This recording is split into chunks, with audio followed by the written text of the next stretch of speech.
USAID Administrator Samantha Power visited Ukraine to convey the United States' steadfast support for the people of Ukraine. During this visit, she met with President Zelensky, where she reaffirmed the US government's unwavering commitment to help Ukraine prevail in the war and reiterated that the US will never recognize Russia's purported annexations of Ukrainian territory. The administrator also had an opportunity to meet with farmers in Ukraine to hear firsthand about how the conflict has affected their livelihoods. Additionally, she met with the mayor of Kyiv and visited a neighborhood and school which was previously used as a makeshift bomb shelter. Administrator Power also took the opportunity to announce an additional $55 million investment in Ukraine's heating infrastructure that will help support repairs and keep the heat on through the winter. This new assistance will directly help up to 7 million Ukrainians across 19 regions. And one more thing, as many of you may have saw, earlier today, our administration released the United States' new national strategy for the Arctic region. This comes after extensive consultations and addresses several of the most pressing issues of current. Stakeholders from state, tribal, and local governments, our allies and partners, congressional leaders, and others have come together to address a new geopolitical environment, the alarming impacts of climate change, and paths forward on economic development in the Arctic. The national strategy reaffirms that the U.S. seeks an Arctic region that is peaceful, stable, prosperous, and cooperative. It is based on 4 mutually reinforcing pillars: security, addressing climate change and environmental protection, sustainable economic development, and international cooperation and governance.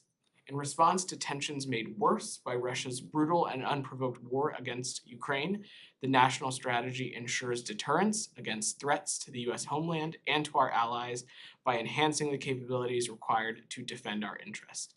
The national strategy also directs significant investments be made in partnership with the state of Alaska and Alaskan communities. These investments will focus on addressing the impacts of climate change through resilience and investing in infrastructure, and such efforts will be integral to improving the livelihoods in Alaska, including those of Native Alaskans. Despite the challenges to international cooperation resulting from Russia's war, the national strategy will help us sustain institutions for Arctic cooperation, including the Arctic Council, for years to come. And with that, Matt, I'm happy to have you kick us off. Thanks. Happy Friday.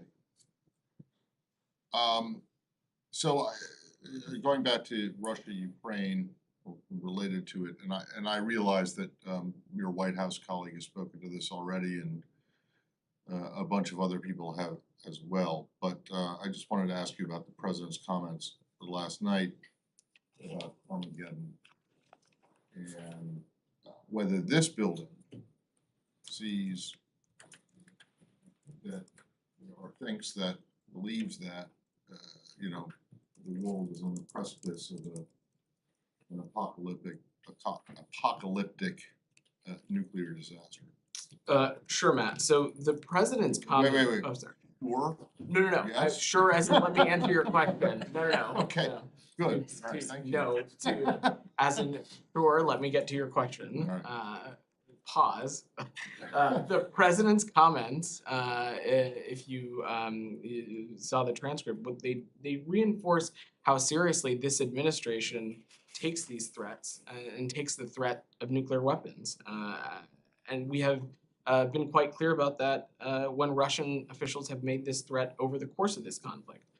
This kind of irresponsible rhetoric is not something that should be coming from a leader of an armed nuclear state. It's no way that such a leader should speak.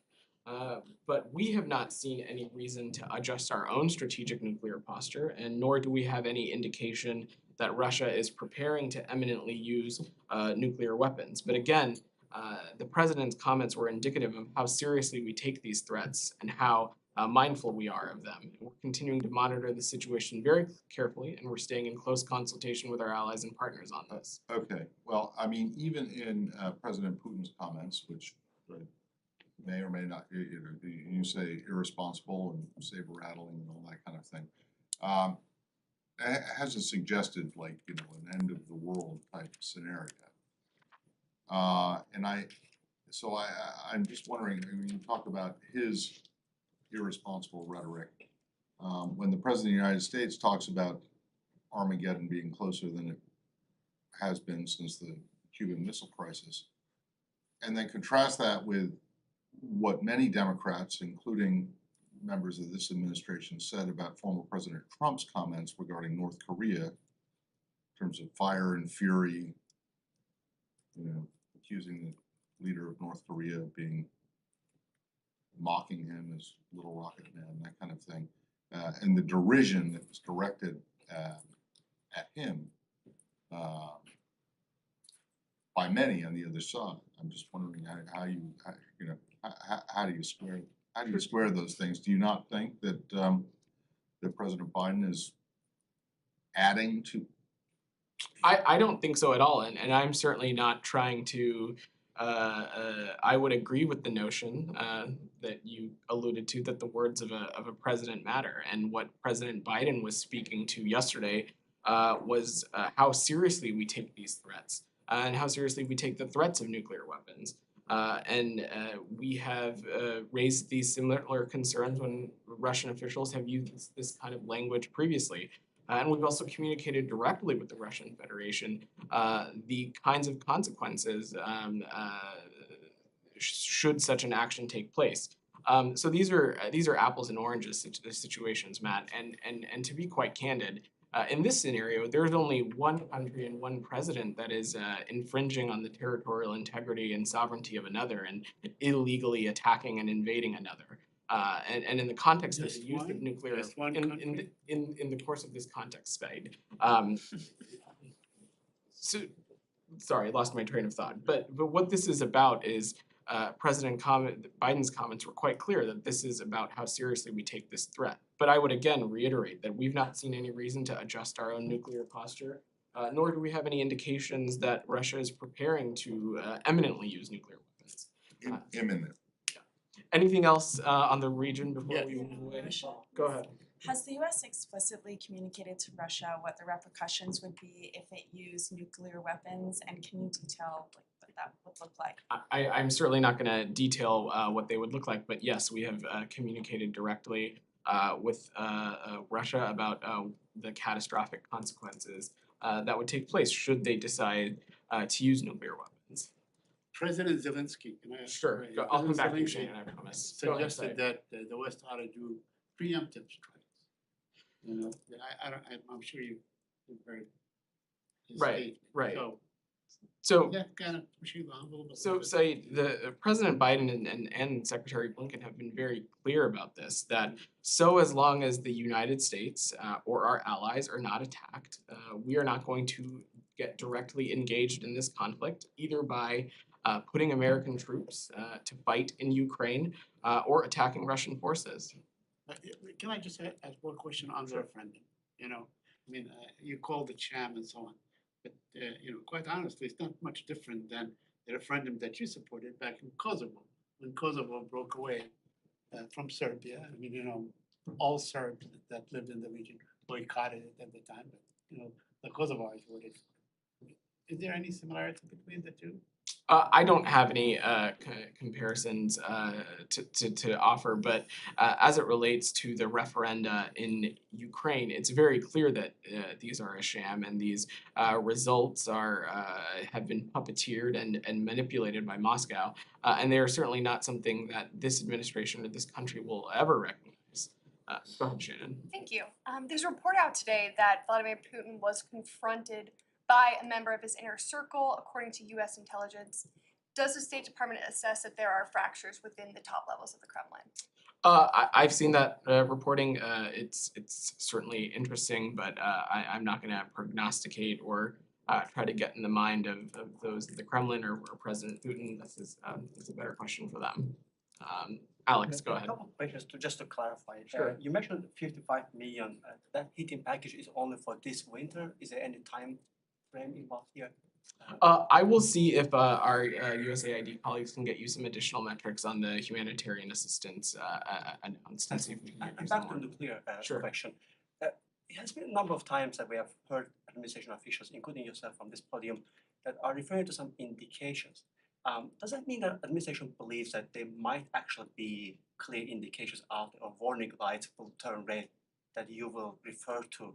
I'm not an expert on these issues, but do you guys really, are there any particular indications that you're looking Alex, I'm certainly not going to get into what assessments as a government we look at when determining our strategic nuclear posture or other things. But what I will use this opportunity to reiterate is that we have not seen any reason to adjust our own strategic nuclear posture, and nor do we have any indications that Russia is preparing to eminently use nuclear weapons. But imminently using nuclear weapons. What I would say though again is that the president's comments and are paying close attention of this is just indicative of how seriously we take this issue. Thanks so much. And anything one more else angle on- on this Go ahead, Iranian Alex, one more. Iranian drones, are becoming increasingly problematic. So just yesterday, Ukraine has put out some numbers out there saying that they have shut down like 20 drones. In terms of legality of these issues, I know that there are several bureaus or units at the State Department are involved in war crimes. Are you also planning to bring Iran to this picture when you are looking into war crimes? Because Iranians drones are. I'm just not gonna speculate on the legal aspects of that yet, but I will check and see if we can offer additional assessments. Janie, go ahead. Thank you. On North Korea, the United States continues to demand unconditional dialogue with North Korea, but far from convincing North Korea, China and its pro-North Korean followers is, shifting the blame to the United States. Who do you think is responsible for tensions on Korean Peninsula when North Korea is taking military actions instead of dialogue? Well, if your question is who is responsible for the destabilizing actions, that is very clear. It is the DPRK, which this week we have seen a number of ballistic missile tests, all of which are in clear violation of multiple UN Security Council resolutions, and not just pose a threat to its immediate neighbors, but also the region. On October 5th, at the UN Security Council, we held a meeting to join our allies in denouncing these actions. And as many of you saw earlier today, the Department of Treasury announced a new package of sanctions, newly designating individuals and entities connected to the unlawful delivery of refined petroleum to the DPRK. So we're going to continue to pay close attention to this and engage with our allies and partners. As a matter of fact, Special Representative Sung Kim had the opportunity to speak to his counterparts within the ROK in Japan today. And so this is, again, something we're going to pay close attention to and continue to monitor. One more Sure, quick. go ahead. Does the U.S. have independent sanctions against North Korea, including military sanctions? I don't have any new actions to preview other than the earlier today. Geeta? Thank you, Vedant. As the demonstrations in Iran continue, the Iranian suppression continues as well. What's new now today and yesterday, basically, is that the Islamic Republic is giving one version of the cause of death with at least two of the people who have been killed, whereas the family members of these two are providing a totally different reason. They're denying the Iranian claim that these two had medical issues to begin with, and so they're fabricating. The Islamic Republic is fabricating the cause of death. France and Denmark are sending stronger messages. As you know, France and French national has been detained recently. Denmark today issued a travel warning to its citizens. So is it time for a stronger message to Iran? Well, Geeta, we have been sending a very strong message to Iran from not just the public comments coming from this administration, but also through various interagency sanctions and packages, and we continue to have tools in our tool belt to hold the Iranian regime accountable. To the deaths that you mentioned, the Iranian government has now killed more than 100 people in its bloody crackdown on peaceful protesters across the country. And this is according to credible human rights organizations. The nationwide protests, as you know, were sparked by the so-called morality police's murder of Masa Amini, who should be alive right now, but now even more young girls have been added to the list of those dead, including teenagers Serena Esmalazadeh and Nika Shakarami, which is just horrific. We condemn Iranian authorities' arrest of peaceful protesters, the targeting of journalists, the crackdown on human rights activists, teachers, and others, as well as the continued disruption of internet inside Iran as well. This cruel and ongoing suppression of peaceful protesters it just shows that the regime clearly fears its people. We are going to continue to coordinate with our allies and partners and respond to Iran's violent crackdown, as well as, frankly, its state-sponsored violence against women that we're seeing take place all across the country. You said that you're going to be consulting with partners and allies. Would that include taking action on the international organizations? What do you mean? Like I asked yesterday, that Iran has a seat on the UN Commission on the Status of Women, and this whole development in Iran is about women. Started with So I don't have any actions to preview, but Iran's membership on the UN Commission on the Status of Women is frankly laughable. We have been always clear that it is outrageous that some of the worst human rights abusers, like Iran, sit on certain UN commissions, and this is a perfect example. And we've been clear in joining the global condemnation of Iran's violent oppression of women and the violent suppression of protests. As you saw, we were one of the 54 countries that issued a joint statement at the Human Rights Council calling for Iran to stop this violent crackdown. So again, I don't have any specific actions to preview, but we are going to always work with our partners in the international community to respond to Iran's actions. Vedant, do you have, when you mentioned the credible human rights organizations, can you be more specific? I can check and They are. I can circle back with you and see if we. I'm not suggesting it's wrong, I No, just no. what would. Of course. Which organization? We were happy to share some metrics. Said, go ahead. Can I switch topics? Of course. Okay. On the Palestinian-Israeli issue, first today the Israeli forces killed a 14-year-old boy, Mohammed Brahim, near Ramallah. I don't know if you're aware of this, but as the election campaign heats up in Israel, it seems like everybody's trying to sort of bolster their credentials and so on by attacking the Palestinians. They're not listening to you. They're calling for calm and so on, but they're not listening. And there was a high Palestinian official in town. You guys met with him. This thing is really getting out of hand.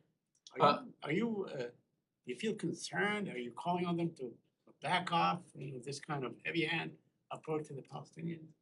We of course find any loss of life concerning. I've not seen that exact report. It must have happened right before I came out. But what I would say is that we believe it's critical for Israel and the Palestinian Authority to refrain from unilateral steps that exasperate tensions and undercut efforts that would advance a negotiated two-state solution. So that continues to be our belief. We've said this a number of times. I've said it from here, but I don't have any other assessment to This offer. just happened like in the last hour or so. Second, yesterday, they forcibly evicted a Palestinian family near Hebron, owned by a group, and they evicted them.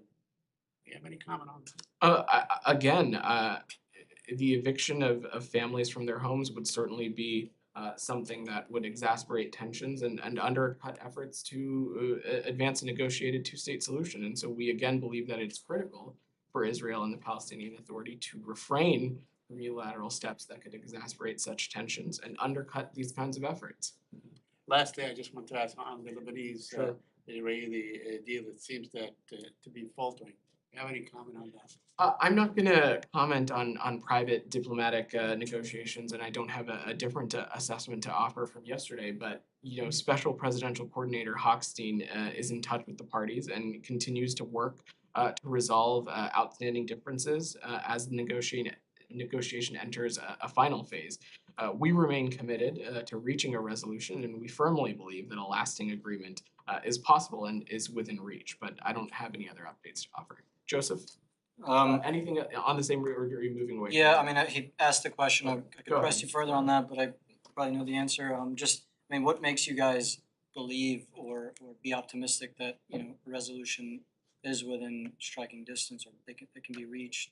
And how much bandwidth does, Special Envoy, Presidential Coordinator Hochstein have, with everything else going on in terms of the looming energy crisis?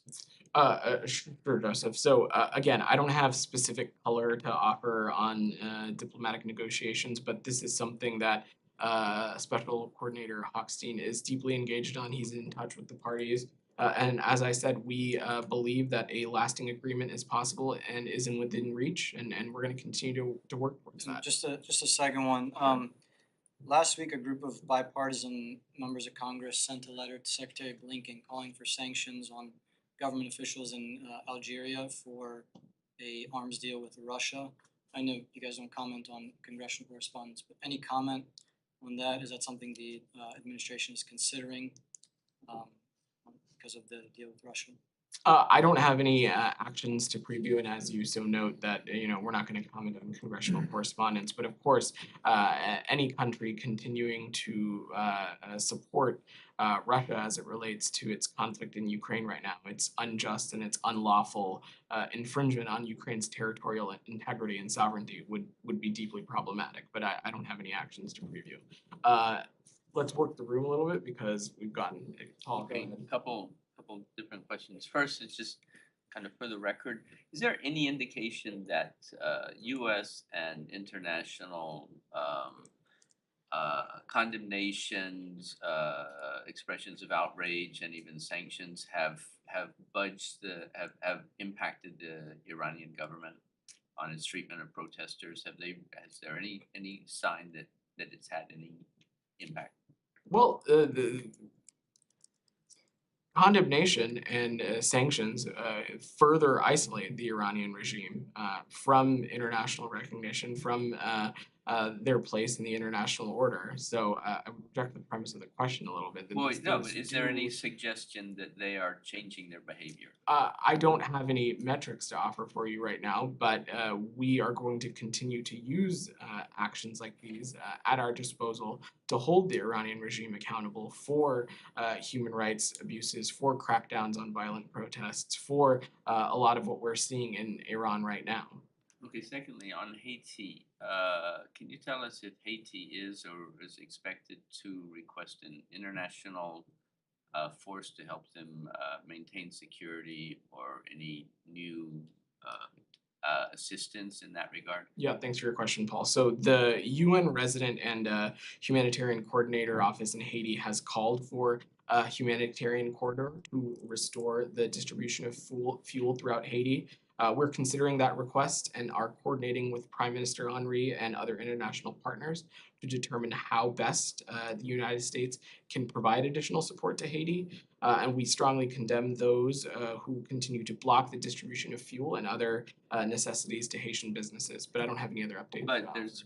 But there are reports they want some sort of new international security intervention or assistance. I mean, in terms of troops or as it relates to the United States, we're aware of this request, and we are coordinating with Prime Minister Henry and our international partners to determine how best we can support Haiti. What was you said this request? What was the request? The specific request that I'm referring to is one for a humanitarian corridor to distribute restore the distribution of fuel within Haiti. Is it your understanding that that request would involve the deployment of foreign? I'm not sure of the specifics of the request. I believe the main ask is a humanitarian corridor, but I can see if we've got more. Okay, but you have to create a humanitarian understood. corridor, so. Understood. No, I understood your question, and I will see if we have more specifics to the request that we can All share. right, well, But obviously, it's a request that originated from elsewhere, but happy to check on it. sorry. It wasn't a US request, but I'm happy to check to see No, if we have no, more. that's the whole point. Yeah. If it was a US request, it would already have been Correct. done. Yeah.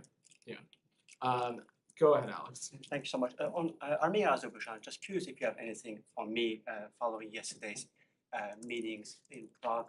The French side put out some statement, declaring that both sides have taken some obligations, but particularly, most notably, recognize each other's territorial integrity is something like is a harbinger for pathway for peace.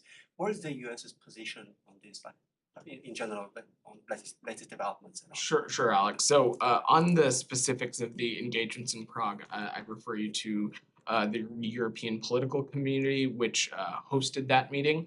But to take a little bit of a step back, we are encouraged by the meeting of the president and prime minister of Armenia and Azerbaijan yesterday, and we welcome the efforts of President Macron and European Council President Michel to build momentum behind a comprehensive peace process. And we are particularly pleased with progress on an EU observer mission to the region. And this mission has the potential to build confidence between both sides and continues to bolster negotiations between Armenia and Azerbaijan. Definitely had your hand up. On the conflict in Ethiopia, African Union-led peace talks proposed for this weekend have been delayed for logistical reasons. Is the U.S. concerned about this delay, and do you have any information on what caused it? And then any update on Special Envoy Hammer's engagements in Ethiopia and what his message will be on airstrikes given the strike today? Sure. So a couple of points. First, we are aware of the delay. I don't have any additional comments to offer on why or the reasoning would refer you to the AU. But Special Presidential Envoy Hammer is in the region.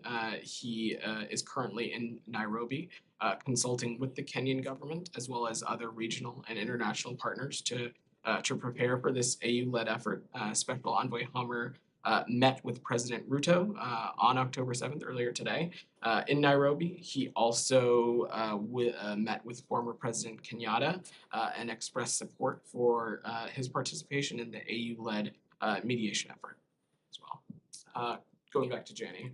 Thank you. Recently, North Korea and China resumed the cargo trains, and as Russia and North Korea started to open railroads, it was reported that it was for the transport of North Korean ammunition. Do you have any suspicious movement for these countries? I don't have any assessment on that piece of news, but I believe we spoke to this in a briefing a number of weeks ago about Russia purchasing North Korean ammunition for their conflict, and so I would just refer you to our comments on that. Just quickly on the Iran nuclear deal talks, Special Envoy Malley, it was published this morning, was saying that the Iranians are still looking for guarantees from any U.S. guarantees from any future administration that they won't be sanctioned again and so forth. First of all, is that still the main sticking point? And second, do you have any updates? Are there any travel plans for Special Envoy Malley to revive these stalled talks, or where are we at? Yeah, so I don't have any travel to preview or anything like that, and I certainly am not going to get into the specifics of our diplomatic engagements and negotiations as it relates to the JCPOA. But we've been quite clear that if Iran continues to take positions that it knows neither we nor our E3 partners can possibly accept, then things are going to continue on the current course. And this means strictly enforcing our sanctions and increasing Iran's international isolationism. And the choice is ultimately theirs, but I don't have an update beyond that. One more question. One more, Alex. Thanks so much. On Anga, so on Monday, as you know, there will be a Russia annexation vote. Are you hopeful in terms of expanding the coalition on territorial integrity? And what countries in particular right now are focused on? You're working with Global South, countries surrounding Russia, any expectations from them, any message to them? I'm not gonna prognosticate, but our desire is that as many countries as possible join us in condemnation of Russia and their unlawful annexation of territory that is clearly, lawfully, legally Ukraine. But my colleague is at the mission in New York and can speak more to the vote next week. All Thank right, you. folks, thank you. Thank you. Good weekend.